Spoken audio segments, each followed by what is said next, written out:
Ladies and gentlemen, boys and girls, welcome to Isotopes Park, or what we affectionately on our mariachi games call the lab, or called the plaza. We are so excited that we are culminating our 2019 Copa de la Diversión campaign this Sunday night with our first ever Lowrider night here at the ballpark. Just a quick summary for those who don't know. The mariachi program is part of a minor league baseball initiative that they invited certain teams to reach out and really embrace the Hispanic communities and the Hispanic fan bases within their markets. And we started this in 2018, as most of you are probably aware. And we ended up winning the award, the trophy, for the Copa de la Diversión, which is a competition that was nationwide amongst 33 teams, 33 franchises, and we were deemed to have best executed our plan and have best reached out and best connected with the Hispanic communities. 2019 presented an interesting challenge for us because how do we improve on what 2018 was? So what we did this year, we increased the number of games where we call ourselves the Mariachis by 1. So last year was 4, this year is 5. We did 1 in April, 1 in May, 1 in June, 1 in July, and we're culminating this last one on August the 11th. Last year we got off to such a great start because we were home for our first ever Mariachis game on May 5th, Cinco de Mayo, Saturday night, beautiful weather, packed house, all-time record attendance for Isotopes Park, and it just took off from there.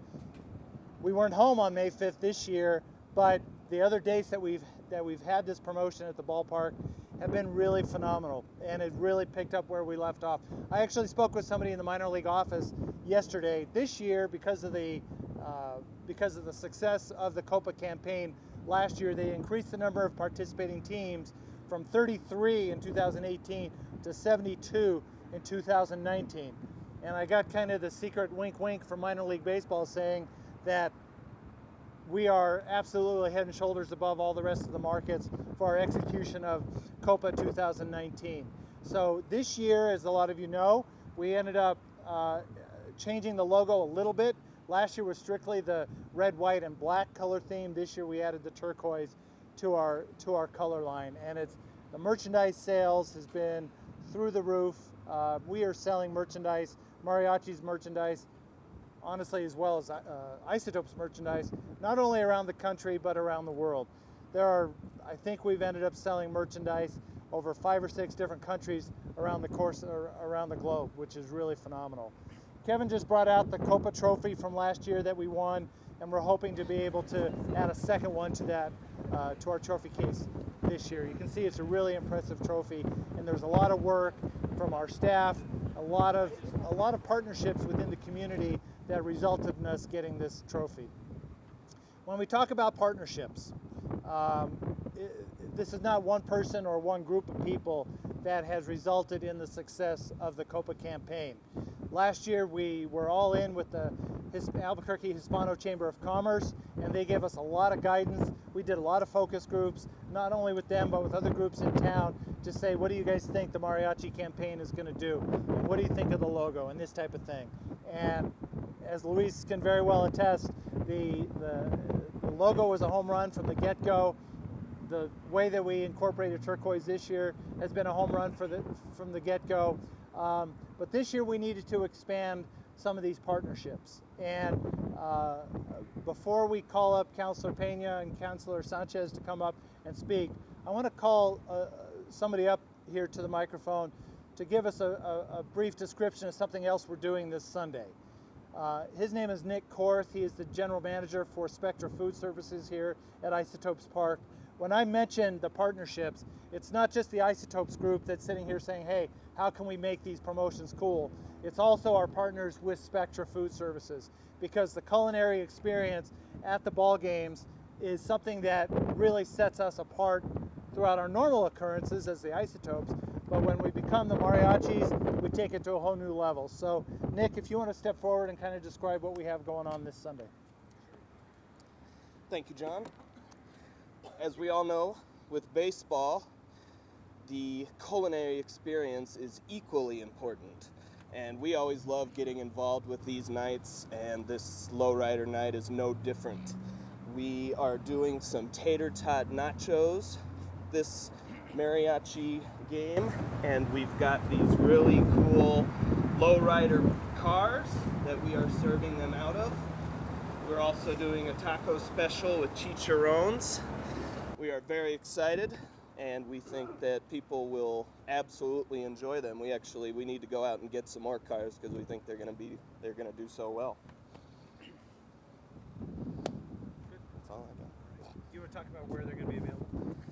We will be serving the mariachi cars out of stands 2 and 5, which is Batters Up and Black Angus. And the taco special will be at our Eats of the PCL cart, which is just across from Dion's on the main concourse. Great. Thanks, Dave. Certainly. So we talk about partnerships, and when we circled the date of August 11th on the calendar, knowing that that was going to be the last night of this campaign, we wanted to give away a bobblehead. Last year's bobblehead that we gave away was a mariachi player strumming a guitar and his arm bobbled, and it was very cool and very well received. So this year we said, how can we top that? We wanted to do a couple different things with this night. So the first 3,000 fans are going to be receiving this bobblehead courtesy of Pepsi. And it's not just a bobblehead, it's actually a bobble dancer. So it's a ballet folklorico dancer where the skirt on the bobblehead actually bobbles. So the first 3,000 people to the ballpark on Sunday evening. The gates open at 4, the game starts at 6. The first 3,000 fans in attendance will be receiving this bobblehead doll, which is an absolute one-of-a-kind collector's item, and it's going to be super cool. But that's not all we have planned, of course. We are really here to talk about the partnership that we have with the Albuquerque Lowrider community. And we are proud to have joined forces with City Council President Klarissa Peña, who is also known as the, tell me again, the cruising counselor. I'm sorry, the cruising counselor. So she has really been instrumental in kind of helping us develop the concept of what we're doing with Lowrider Night. And I'll let her go into some of that in just a minute. But we are going to have a lot of these vehicles that you see on display today, plus many, many more. We're going to have probably 40, 50, 60 cars here on Sunday. A lot of them are going to be on the concourse outside the stadium like this, but we're also going to be having a pregame parade, weather permitting, on the warning track. So the display of these vehicles will be set up on the outfield warning track from the left field foul pole to the right field foul pole. The fans can come from 4 to 5 o'clock, come down to the field, look at the cars, take pictures, talk to the owners and the drivers, and really get an up close and personal feel with these vehicles. We thought that was a really cool thing to be able to offer the fans. So that Lowrider display is going to be from 4 to 5 o'clock. Then we will take the vehicles off the field, and the first pitch of the ball game is scheduled for 6:05. Like I said, it is weather permitting, so hopefully the weatherman will be cooperating and allow the vehicles onto the field that day. At this point, I'd like to turn over the podium and the microphone to Councilor Peña, who will talk about the Lowrider community and our connection and her connection with the community as well. I would also be remiss, I know that she's going to introduce them as well. I want to welcome Councilor Ken Sanchez, who is here. Councilor, thank you for joining us. We have so many folks here from the Lowrider community. I want to thank you guys for being here today, bringing your beautiful vehicles. Really, Sunday is going to be a one-of-a-kind of event for us. We're so excited to see what this does in terms of popularity. We really think it's going to be a home run. So that said, I'd like to welcome Councilor Peña to the microphone to say a few words and to introduce everybody who's behind us. Thank you so much.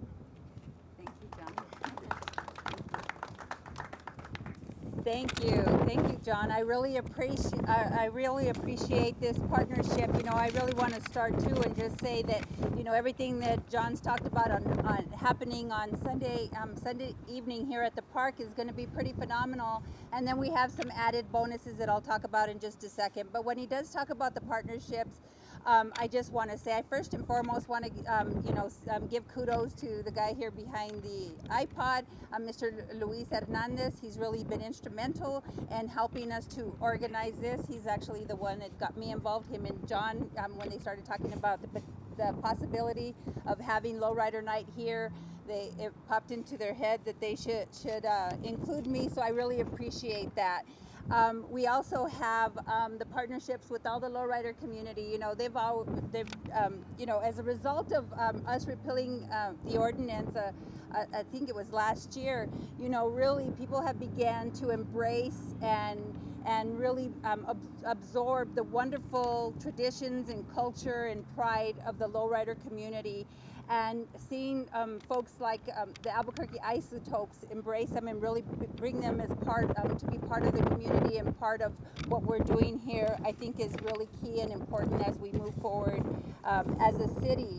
I know, I just read just recently where they talked about, marketing as a whole in the nation. There's this gap between the Hispanic community and our marketing and involvement in our communities. And what they're doing here at Isotopes is just going to prove that how when you engage unique parts of our history and our culture, that you actually have something tremendous. So I look forward to everyone coming out on Sunday.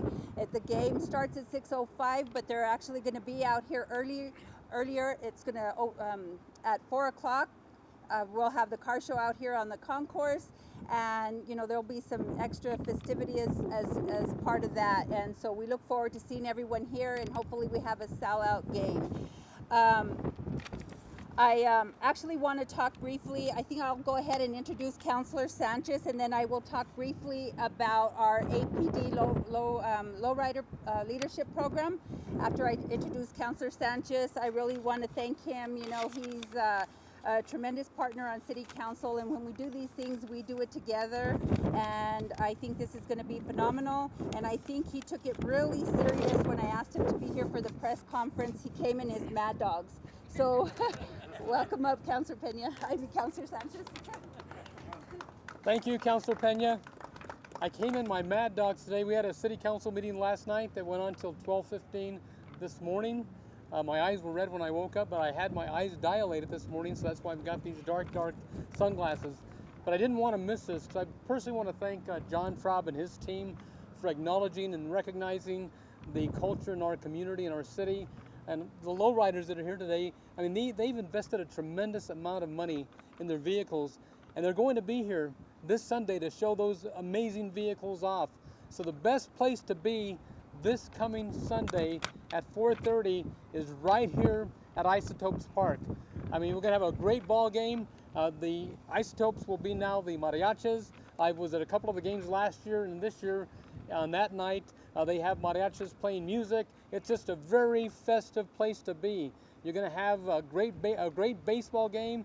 You've got to come out and support the Isotopes, and on Sunday the Mariachis team playing. But we've got some really great things going on here this Sunday, but there is no better place to be in Albuquerque this Sunday. Here at Isotopes Park is where you want to be. And I think we also need to support what happened in El Paso and Dayton. We've got to support the Hispanic community. There will be many Hispanics here at Isotopes Park, so I would encourage everyone to come out, support El Paso, support Dayton and what happened there, but also support the Hispanic culture in the community. Because here at Isotopes Park, I know they do not support hate. We as a city do not support hate. We support love and embracing our community and our city and our culture. And I want to personally thank those individuals that are here today with their vehicles. I mean, it takes a tremendous amount of work, money, to get these vehicles here, and thank you for all you've done. And also the Albuquerque Police Department. We will soon be seeing this vehicle as a lowrider APD vehicle. Again, thank you, Councilor Peña. Thank you, Mr. Traub, for all your work, and the lowrider community, thank you very much in APD.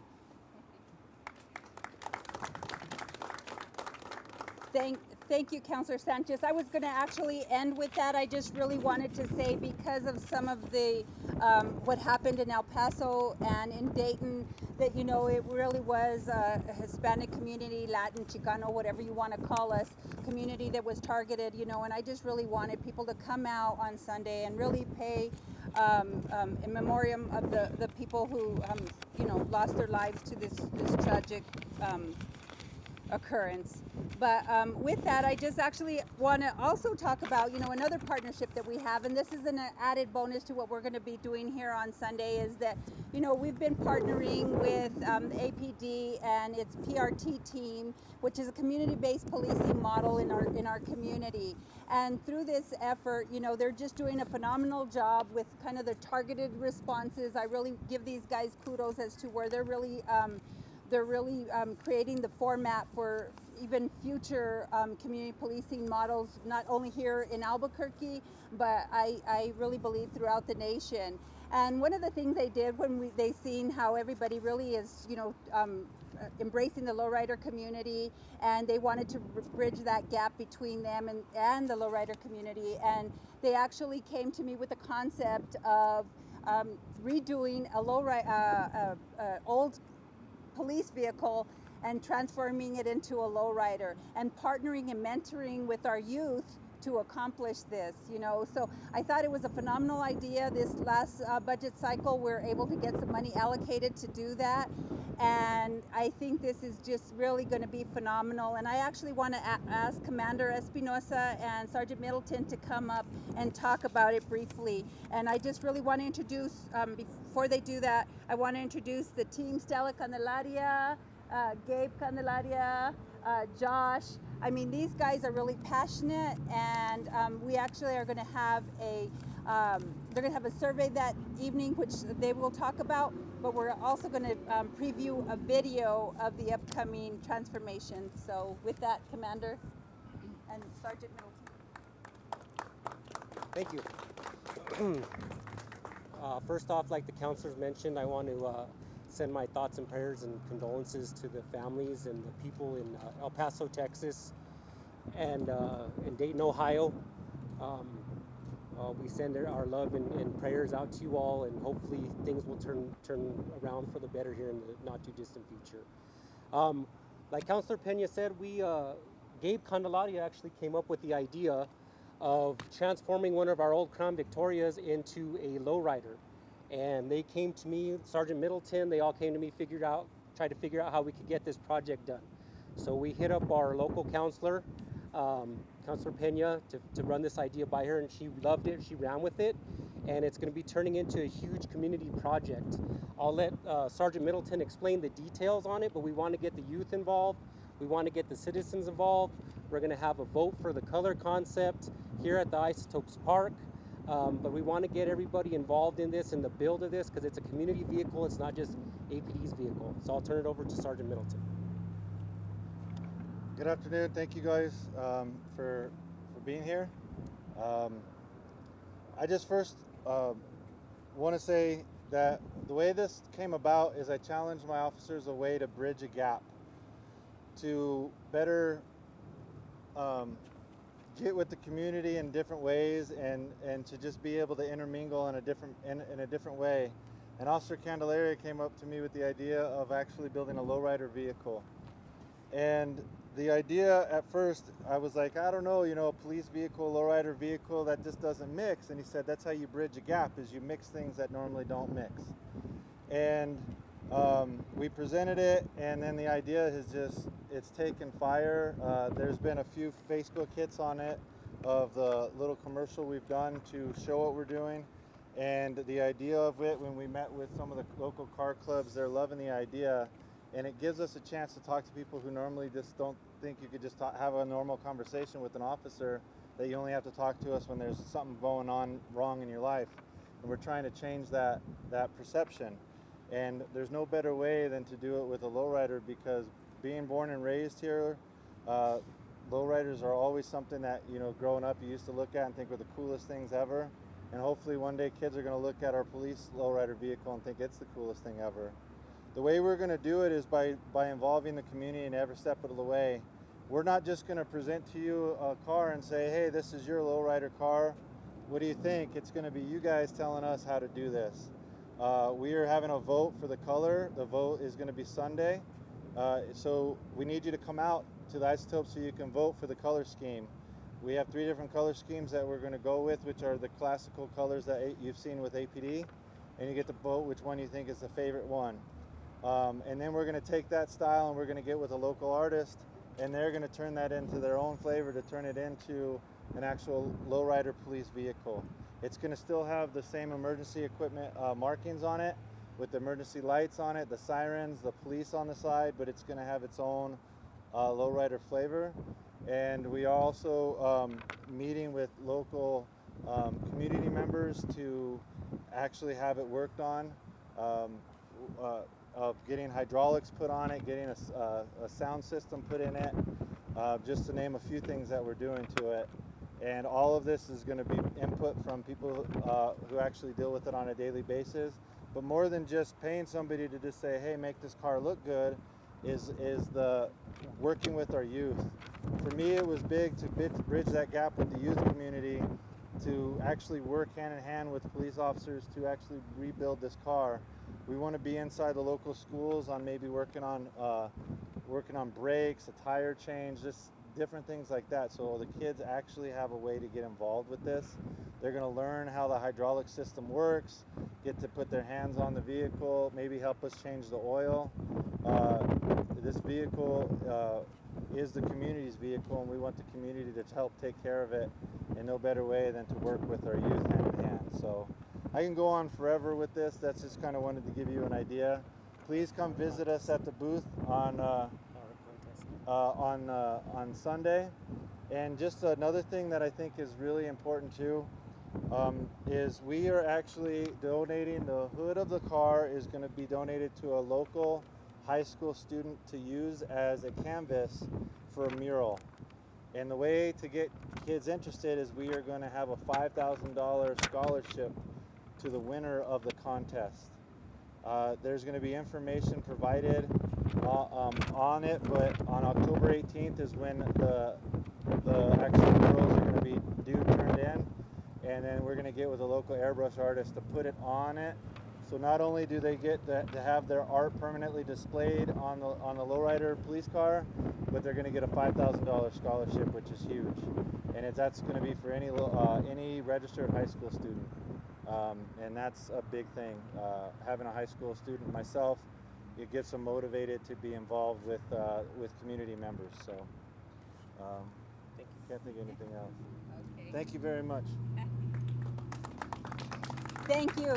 And we're just about ready to wrap it up, and I'll turn it back over to John. But I really want to thank, the lowrider community. It takes a lot of time and effort for you guys to be attending these events. It costs money out of your pockets to clean, fill your cars up with gas, take the time away from your families, to really be participating in all these events. So I really want to thank you. And as your designated representative here, I'd like to ask House Lorenzo Otero to come up and say a couple of words.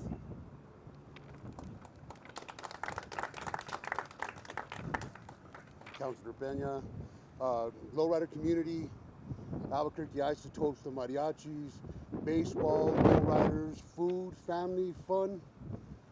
We got friends that are going to be friends. We got new cars that are coming out. We're bridging gaps. We're making moves, and it's a beautiful thing to watch this culture that has been a part of New Mexico since the very, very beginning come forward. Our cruising counselor for being our champion. The car clubs for just being the biggest part of the community, and of course we got APD who takes care of us, and now they're going to be hitting three-wheel and hitting switches down on Central with us. So I think this is a beautiful thing. It's a beautiful partnership. The mariachis, the family, the food, the togetherness.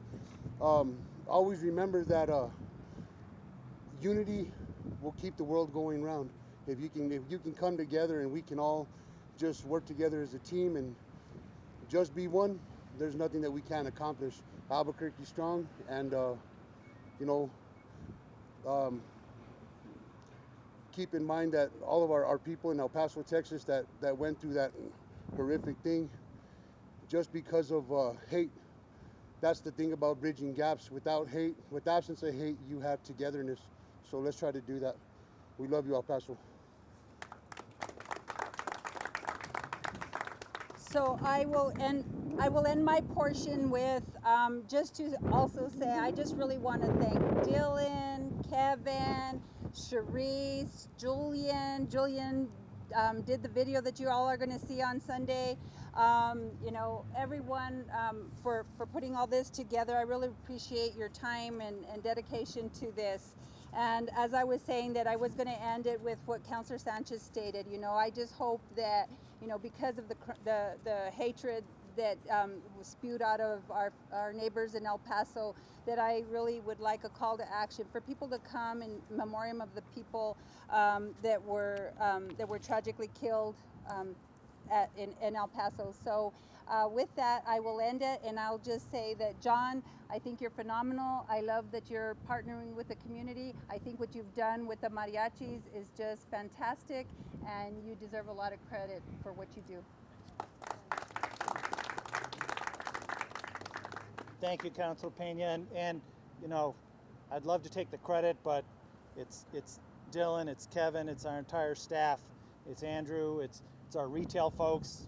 It's kind of ironic, I guess, we're standing in front of our store because the work has been on them to fulfill those orders. But this has really been a teamwork thing, and you know, we mentioned El Paso, and it's, you know, we have a partnership with El Paso in our league.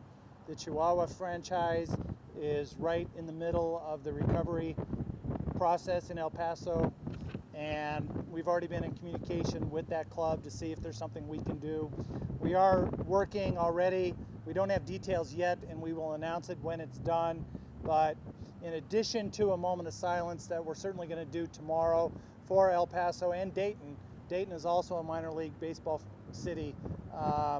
We will be having a moment of silence before tomorrow night's game, but we are also working to have a mobile blood drive set up at the ballpark on at least one occasion, perhaps more, during this homestand, because the victims in El Paso need our blood. So we are working very hard behind the scenes to try to get that done, and once we have that finalized, we will let the community know.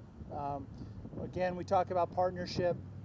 We talk about 17 years of Isotopes baseball at this beautiful facility. Sure, we have had great fan support. We have terrific ownership. We have a great staff. But without the partnership that we have with the city of Albuquerque, it's really an example of a great public-private partnership. And close to $30 million has already gone back to the city as a result of our partnership with them to keep this facility looking brand new. And we want to thank City Council. We want to thank the city in general for their support of our franchise since day one. It becomes more and more challenging as we go along with our years to say, what can we do to take it to the next level? And I think Sunday is going to be a prime example of what our staff has put together to take the Isotopes experience and the Mariachis experience to that next level. I want to thank you all for being here today. I want to thank you all for being here today. I want to thank APD. You know, this goes, and sometimes it may sound cliche to say thank you for what you do to our community, but you know, this is a gathering part of our community, a gathering location. The sacrifice and the things that you guys do day in and day out are so important for our fans to feel safe, for our community to feel secure. And you know, my father was in law enforcement for 50 years, and I know the sacrifice and the toll that takes on families and whatnot. So from the bottom of our heart as an organization, I want to thank you guys for what you do to help keep us safe every day. That wraps up our presentation. I'm sure we're all available for one-on-ones. Thank you again for being here. Thank you for your support of Mariachis Night and Lowrider Night, and for 17 great years, 10 million fans strong of Isotopes baseball. Thank you all, everybody.